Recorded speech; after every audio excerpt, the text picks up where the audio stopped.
Alhamdulillahi Rabbil Alamin, wassalatu wassalamu ala khayri khalqillahi ajma'in, nabina Muhammadin wa ala alihi wa sahbihi wa man salaka tariqahum wa iqtada bihadihim ila yawmiddin. Falendrojmë Allahun e lartësuar dhe dërgojmë salavat dhe selame mbi Muhammedin alayhi salatu wassalam, mbi familjen e tij të ndershme, mbi shokët e tij fisnik dhe mbi gjithë ata që e pasojnë rrugën e tyre deri në ditën e gjykimit. Vëllezër të ndershëm, vazhdojmë në librin Fiku i lehtësuar, jemi në kapitullin e misvakut dhe veçorive të fitrës apo natyrshmërisë njerëzore. Misvaku është një degë me të cilën pastrohet goja dhe lahen dhëmbët, ndërsa veçoritë e natyrës e fitrës janë disa cilësi të cilat natyrshmëria njerëzore i preferon dhe i pranon. Transmetohet nga nëna e besimtarëve Aisha radiallahu anha se pejgamberi alayhis salam ka thënë: "Es-siwak mutahhiratun lil-fam wa murdatun lir-rabb." Pejgamberi alayhis salam ka thënë: siwaku apo misvaku e pastron gojen dhe e kënaq Zotin apo Allahun. Këtë hadith e transmeton Imam Ahmedi. Pra misvaku i bën dy gjëra të dobishme për besimtarin, ja pastron gojen atij dhe e kënaq krijuesin e tij Allahun e lartësuar, pasi që Allahu tek besimtari dëshiron që të sheh pastërti dhe shëndet dhe erë të mirë. Transmetohet në dy sahihet nga Ebu Hurajra radiallahu anhu, i cili ka thënë: pejgamberi alayhis salam ka thënë, 5 gjëra janë prej natyrshmërisë, prej fitrës njerëzore. 5 gjëra. E para është largimi i kimeve në pjesën intime, apo ruajtja e kimeve në pjesën intime. Kjo është prej natyrës njerëzore. E dyta është sunetlëku, që burri të mashkulli të bëhet sunet, ta kput pjesën lëkurën e tepërt në organin gjenital. E treta është shkurtimi i mustaqeve. Besimtari do ta lëshoj mjekrën, mirë po tek mustaqet natyrshmëria është të shkurtohen, mos të bëhen tepër të gjata sa që ta mbyllin komplet gojen e njeriut, po duhet shkurtohen, të kujdeset besimtari për pjesën e mustaqeve, t'i shkurtoj në mënyrë që të mund të haj pa problem dhe të mund të puth bashkëshorten e tij pa problem. Kjo është e treta. E katërta është largimi i qimeve prej nënsjetulla, ruajtja ose kputja e qimeve prej nënsjetulla, edhe për mashkullin edhe për femrën. Kjo pjesë nënsjetull duhet jetë e pastërt, kimet duhet largohen prej aty, në mënyrë që tjetë vend i pastërt, mos të vi era e keqe prej aty. Wa taklimul edhafir, dhe veçoria e pestë e fitrës është shkurtimi i thojve. Ti shkurtoj thonjët besimtari dhe mos t'i lej t'i bëhen shumë të gjata. Po ashtu në dy sahihet transmetohet nga Ibn Omeri radiallahu anhu, i cili thot se pejgamberi alayhis salam ka thënë: "Ahfu ash-shawarib wa'fu al-liha." Pejgamberi alayhis salam ka thënë: mustaqet shkurtoni, ndërsa mjekrën lejeni që të zgjatet, që të rritet. Mustaqet shkurtoni, ndërsa mjekrën lejeni që të zgjatet, që të rritet. Kjo është hadithi pejgamberit alayhis salam në dy sahihet nga Abdullah ibn Omeri radiallahu anhu. Thot, për këtyre haditheve ne i mësojmë këto rregulla: mashruiyetu siwak. Siwaki apo miswaki është diçka e pëlqyer për t'i larë dhëmët, në mënyrë që të largohen ato pjesë të ushqimit që kanë ngelur dhe në mënyrë që të pastrohet goja e besimtarit dhe të mos t'i vi era e keqe.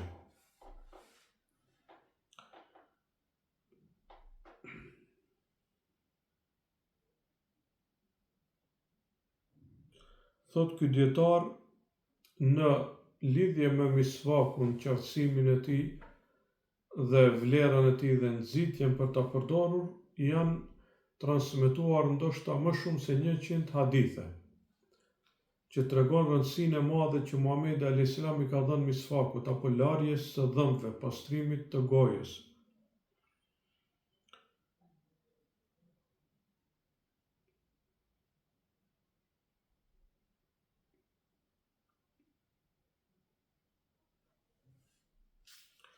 Thot dhe kjo bëhet me ndonjë degë e cila mund të bëhet via, disa degë janë të vizuara, kur shtypen dhe përtypen bëhen si via, njësoj si brusha e dhëmbëve, dhe me të e pastron gojën. Madje e kanë edhe një lëng natyral i cili është i dobishëm për pastrimin e gojës. Thot misvaku përdoret në të gjitha kohrat. Po ashtu edhe agjëruesi mund ta përdorë gjatë ditës, mirë po ato pjesë duhet t'i largoj, mos t'i çojë te poshtë, nëse eventualisht i ngel ndonjë pjesë në gojë. Thot dhe është ende më e fuqishme para namazeve, që të përdoret misvaku apo të pastrohet goja. Për shkak se pejgamberi a.s. ka thënë: "Laula an ashqa ala ummati la amartuhum bis-siwaki inda kulli wudu." Thot pejgamberi a.s. ka thënë, sikur mos ta rëndoja umetin tim, do ta urdhroja që t'i lajnë dhëmbët me misvak gjatë çdo abdesi, sa herë që të marrin abdes. Në një transmetim tjetër, sa herë që të nisen për namaz, pra është e pëlqyer larja e dhëmbëve me misvak.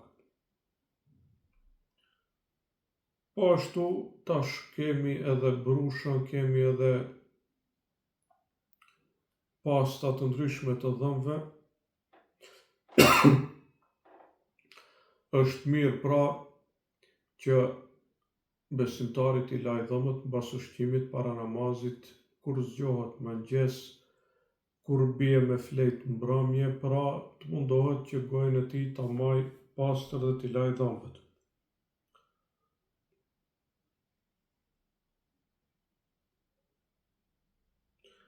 Po ashtu thot prej veçorive me të cilat ka ardhur feja jon, është veçoritë e fitrës, veçoritë e natyrshmërisë njerëzore apo të fitrës njerëzore. E para prej tyre është që t'i ruaj kimet rreth organit gjenital, edhe mashkulli edhe femra.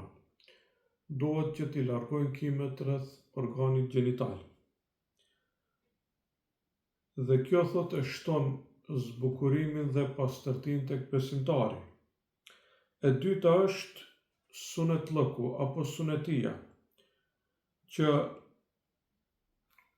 djali preferohet në moshë të vogël, kur është ende fëmijë, të largoj pra pjesën e tepërt që e ka tek organi gjenital. Dhe kjo po ashtu e shton pra pastërtinë tek ky vend i ndijshëm, sepse nuk lën që të mbledhen aty pa pastërti dhe gjëra që ndoshta do ta dëmtojnë mashkullin, po ndoshta do ta dëmtojnë edhe bashkëshorten e tij.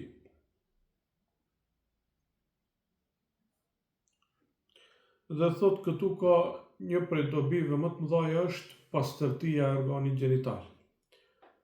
Pastërtia, sepse padyshim shumë ma lehtë pastrohet kur e kputat lëkurën e tepërt sesa kur është bashkë me lëkurën, ashtu e ke shumë më vështirë që ta pastrosh. Po ashtu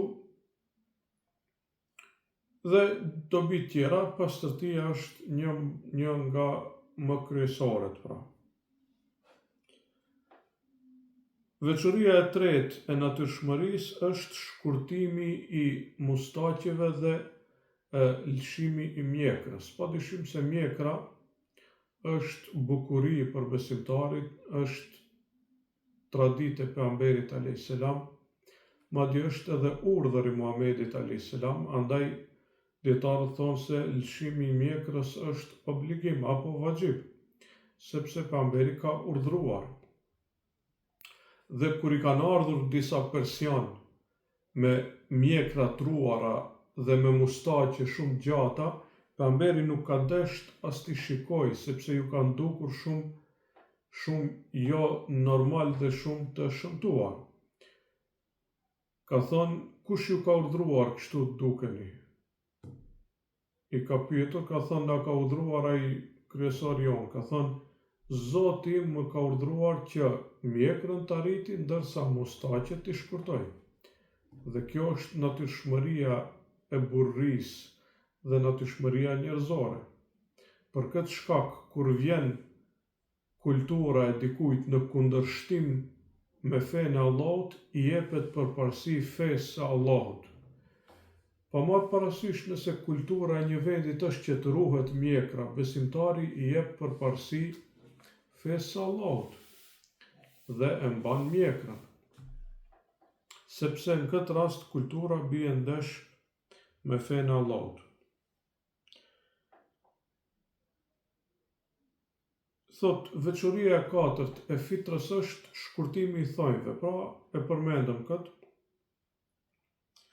Më rëndësi është sepse me gishta me dorë njeriu ushqehet, andaj duhet gishtat thot jenë pastërta. Shkurtohet thonjit, pastrohet, të lahen duart, sepse nëpërmjet asaj ti ushqehesh. Dhe kjo është shumë e rëndësishme për higjienën njerëzore, po edhe për shëndetin e njeriut. Dhe thot, veçoria e pestë e fitrës është largimi i qimeve nën sqetull. Ruajtja ose largimi me ndonjë metodë tjetër prej qimeve që i ke nën sqetull. Dhe preferohet më e dobishme është forma natyrale, që ta ruash ose nëse ke të lehtë nuk shkakton dhimbje, që ta kputësh, ta largosh prej tij. Më shumë se kaq nuk është shumë e preferuar. Laser, ajo kjo, sepse mund të ketë edhe dëme në shëndetin e njeriut. Mjafton që ta ruash, sa herë që lahesh ose sa herë që rriten pak më shumë, e ruan atë vend edhe e mban të pastërt, që mos të vi era e keqe.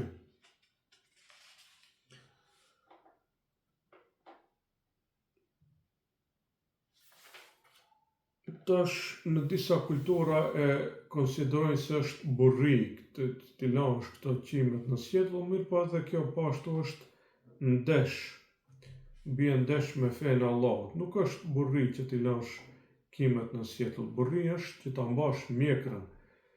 Edhe mjekra është e pastër, është najr, jashtë, ajroset, është e pastër, nuk i vjen era keqe.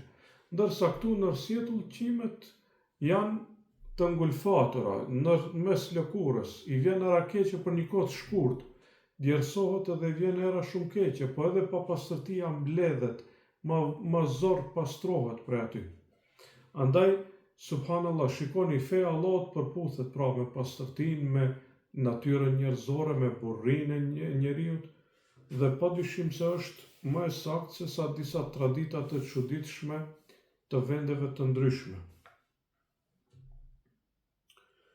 Kjo pra ishte sa i përket këtij kapitullit për misvakun, larjen e dhëmbëve dhe pastrimin e trupit njeriut nëpërmjet 5 gjërave që janë prej veçorive dhe cilësive të fitrës apo natyrës njerëzore, të cilat natyra e pastër njerëzore i pranon dhe e din se janë të sakta dhe të duhura.